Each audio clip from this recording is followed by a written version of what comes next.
Hi అండి, welcome back to Karuna's cooking channel. ఈరోజు బెండకాయ ఇంకా మామిడికాయ కాంబినేషన్తో చేపల పులుసు తయారీ విధానం చూద్దాము.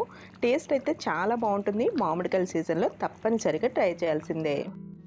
ఈ చేపల పులుసు తయారు చేయడానికి ఏ వెరైటీ చేప అయినా పర్లేదండి. ముక్కలు కట్ చేయించుకున్న తర్వాత 1-2 సార్లు కడిగేసుకుని ఉప్పు నీళ్ళల్లో కడుక్కుంటే చేప ముక్కలు వాసన రాకుండా ఉంటాయి.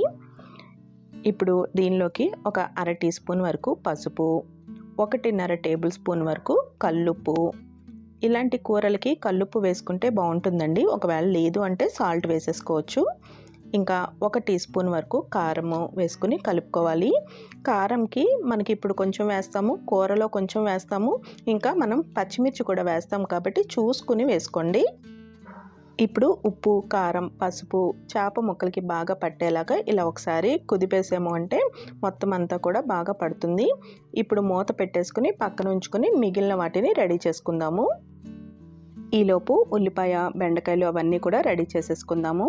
ఈ 1 కేజీ చేపకి మనకి మీడియం సైజులో ఉన్న 3 ఉల్లిపాయలు సరిపోతాయండి.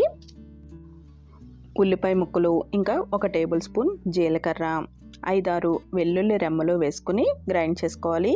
మిక్సీ జార్లో గ్రైండ్ చేసుకుంటే పల్స్ మోడ్లో 1-2 సార్లు తిప్పుకొని ఇలా బరకగా అంటే కచ్చా పచ్చాగా గ్రైండ్ చేసుకోవాలి. నేను ఇక్కడ వెజిటేబుల్ చాపర్ యూస్ చేస్తున్నానండి. వెజిటేబుల్ చాపర్ అయితే మనకి మెత్తగా పేస్ట్ లాగా అవ్వకుండా ఇలా మనకి రోటిలో నూరుకున్నట్టుగా వస్తుంది. ఒక పెద్ద నిమ్మకాయ సైజు చింతపండుని ఒకసారి కడిగేసుకుని నీళ్ళల్లో వేసుకుని నానబెట్టుకోవాలి. మనం మామిడికాయ ముక్కలు కూడా తీసుకుంటాం కాబట్టి మామిడికాయ ముక్కలు బాగా పులుపు ఉంటే చింతపండు కొంచెం తగ్గించుకోవచ్చు. ఇది అడ్జస్ట్ చేసుకుని వేసుకోవడమే అండి. ఒకవేళ మామిడికాయ ముక్కలు ఎక్కువ లేవు అనుకోండి, అప్పుడు ఈ చింతపండు కొంచెం ఎక్కువ పడుతుంది. ఇలా చింతపండులో నీళ్లు వేసుకుని నానబెట్టుకుంటే మనకి చేపల కూర రెడీ అయ్యే టైంకి ఈ చింతపండు కూడా నానిపోతుంది. ఇప్పుడు మన చేపల కూరకి మెయిన్ ఇంగ్రీడియంట్ అండి మామిడికాయ ముక్కలు. బాగా పుల్లగా ఉండి ఇలా గట్టిగా ఉన్న మామిడికాయ ముక్కల్ని తీసుకోవాలి. బాగా పుల్లగా ఉన్నవి ఒక 12 వరకు ముక్కలు తీసుకుంటే సరిపోతాయి. నెక్స్ట్ బెండకాయలు తీసుకునేటప్పుడు చిన్న సైజులో ఉంటే ఇలా డైరెక్ట్గా కాయపలంగా తీసేసుకోవచ్చు. ఒకవేళ పెద్ద బెండకాయలు అయితే 2 ముక్కల కింద కట్ చేసుకోవచ్చు. ఇంకా ఈ బెండకాయల్లో కొంచెం పుచ్చులు అవి ఉంటాయి కాబట్టి ఒకసారి మధ్యలో ఇలా కట్ చేసుకుని పుచ్చులు ఏమన్నా ఉన్నాయేమో చెక్ చేసేసుకోవాలి. కేజీ చేపకి మనకి 8-10 వరకు బెండకాయలు సరిపోతాయి. బెండకాయలు రెడీ అయిపోయినాయి కదండి. ఇప్పుడు పచ్చిమిరపకాయలు, మనకి చేపల పులుసులో మనకి కారం ఎక్కువ ఉండాలి, అలాగే పులుపు ఎక్కువగా ఉండాలి. అలా ఉంటేనే ఈ చేపల పులుసు బాగుంటుంది. ఇలా పచ్చిమిరపకాయలు తీసుకుని మధ్యలోకి ఇలా చీరికలాగా కట్ చేసుకోవాలి.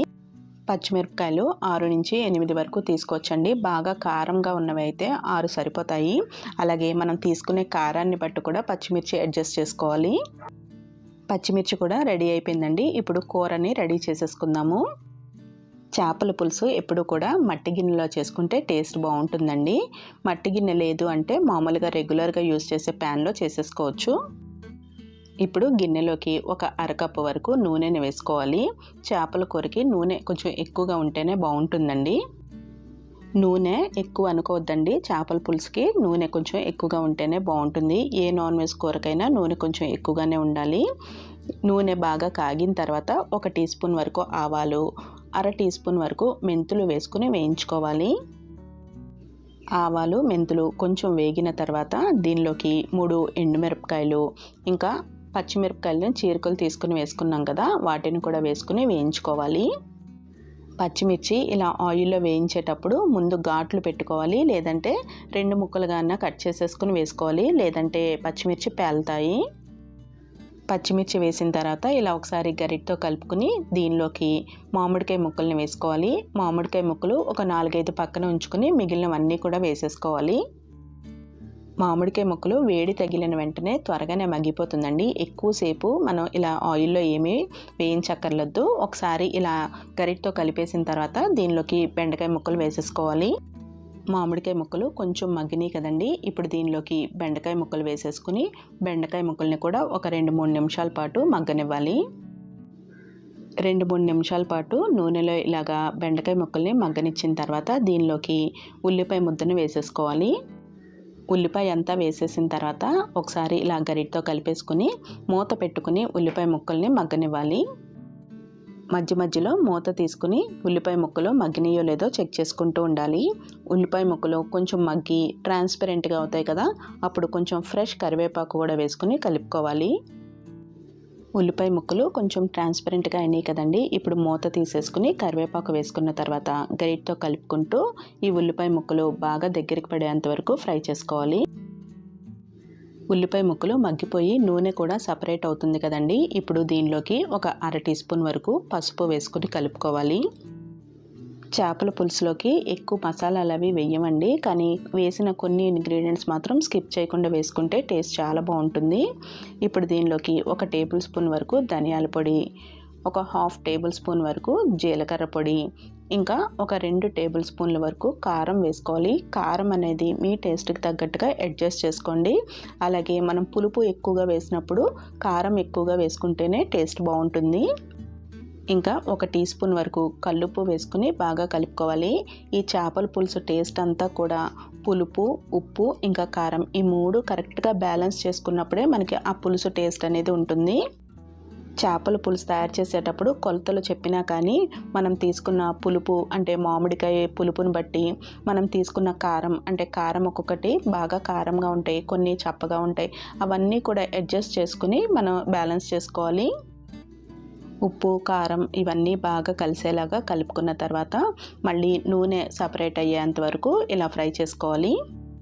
ఒక 3 నిమిషాల పాటు ఇలా గరిటతో కలుపుకుంటూ ఫ్రై చేసుకుంటే మనకి నూనె కూడా సపరేట్ అయిపోతుంది. ఇలా నూనె పైకి వచ్చేస్తున్నప్పుడు దీనిలోకి చింతపండు పులుసు వేసేసుకోవాలి.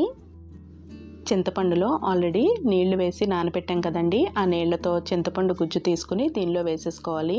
అలా వేసుకున్న తర్వాత ఇంకా మనకి చింతపండులో 2-3 సార్లు నీళ్లు వేసుకుని మళ్ళీ ఆ చింతపండుని బాగా పిసికి ఆ నీళ్ళన్నీ కూడా దీనిలో వేసేసుకోవాలి.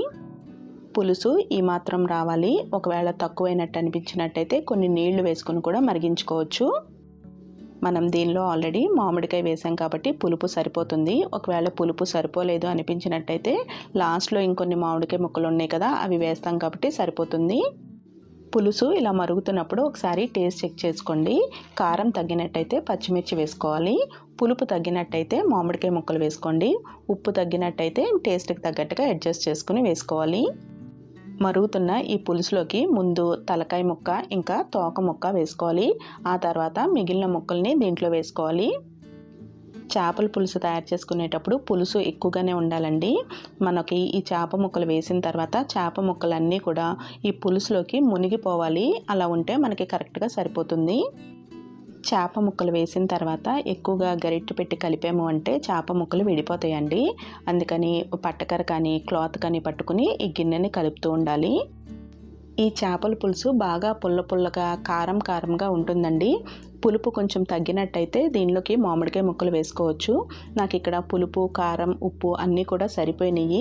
మనం పులుపుకి ఈ మామిడికాయ ముక్కలు వేసినప్పుడు కొన్ని మామిడికాయ ముక్కలు పక్కన ఉంచేసాం కదా, ఆ 4 ముక్కలు దీంట్లో వేస్తున్నాను. ఇవి ఎందుకంటే మనం తీసుకునేటప్పుడు ముక్కలాగా తినడానికి బాగుంటుంది కాబట్టి ఇలా విడిగా వేస్తున్నాను. ముందు వేసినవి కొంచెం మెత్తపడిపోతాయి కదా, మనకి లాస్ట్లో ఇలా వేసుకుంటే ముక్కలాగా ఉంటాయి. 2 నిమిషాలకు ఒకసారి ఒక పట్టకర కానీ క్లాత్ కానీ పట్టుకుని ఒకసారి గిన్నెని ఇలా కదిపినట్టయితే లోపల ముక్కలన్నీ కూడా ఈవెన్గా ఉడికిపోతాయి. పులుసులో చేప ముక్కలు వేసిన తర్వాత ఒక 10 నిమిషాలు ఉడికించుకునేటప్పటికి చేప ముక్కలు ఉడికిపోతాయి. ఇంకా పులుసు కూడా చిక్కబడుతుంది. ఇలా కొత్తలాడుతూ ఉడుకుతున్న ఈ చేపల పులుసులోకి ఫ్రెష్ కొత్తిమీరను వేసుకుని స్టవ్ ఆఫ్ చేసేసుకోవాలి. వెజ్ కర్రీస్ కానీ నాన్ వెజ్ కర్రీస్ కానీ చేసినప్పుడు కూర వండేసిన తర్వాత వేరే గిన్నెలోకి ట్రాన్స్ఫర్ చేసేస్తాం కదండి, కానీ చేపల పులుసుకి మాత్రం అలా ట్రాన్స్ఫర్ చేయకుండా మనం ఏ గిన్నెలో అయితే వండామో దాంట్లోనే ఉంచేస్తే మనకి ముక్క విడిపోకుండా ఉంటుంది.